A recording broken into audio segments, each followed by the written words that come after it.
OCD, obsessive compulsive disorder. ఈ మాట చాలామంది వింటూనే ఉంటారు, చాలా మూవీస్ కూడా వచ్చినాయి. ఫర్ ఎగ్జాంపుల్ మహానుభావుడు మూవీ. అసలు అదంటే ఏంటో తెలుసుకుందాం. హాయ్, నేను మీ డాక్టర్ సుష్మిత గాజుల, కన్సల్టెంట్ సైకియాట్రిస్ట్, ఓమ్ హాస్పిటల్. ఓసిడిలో 2 పదాలు ఉన్నాయి, అబ్సెషన్, కంపల్షన్. అసలు అబ్సెషన్ అంటే మన ఆలోచన విధానం అని అర్థం. ఈ ఆలోచనలు మనవే, కానీ మనకి ఇష్టం లేనివి, కొన్ని చెడుగా ఉండేవి, కొన్నిసార్లు అసభ్యంగా కూడా రావచ్చు. ఎక్కువ పదే పదే అదే ఆలోచన వద్దనుకున్నా సరే వస్తూనే ఉంటుంది, ఎంత ఆపుకోవాలన్నా ఆగదు. దీని వలన కంగారు అనేది మొదలవుతుంది. ఎందుకంటే ఎందుకు ఈ ఆలోచన నాకు వస్తుంది, నేనేం చేసినా ఇది కంట్రోల్ అవ్వట్లేదు ఏంటనే భయం వస్తుంది అనమాట.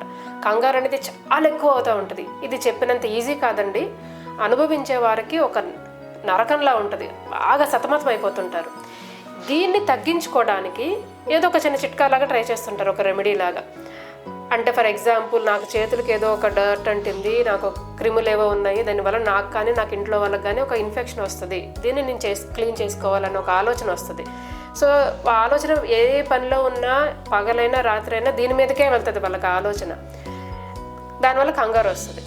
ఇది తగ్గించుకోవడానికి క్లీన్ చేసుకుంటారు. 1 సారి, 2 సార్లు, 4 సార్లు, 10 సార్లు, గంట, 2 గంటలు, అలా రోజంతా అదే ఆలోచనలో ఉంటారు, అదే పని చేస్తూ ఉంటారు అనమాట. ఈ చేసే ప్రవర్తనని కంపల్షన్ అంటాం. ఈ రెండింటిని కలిపి అబ్సెసివ్ కంపల్సివ్ డిజార్డర్ అని అంటారు. Thank you.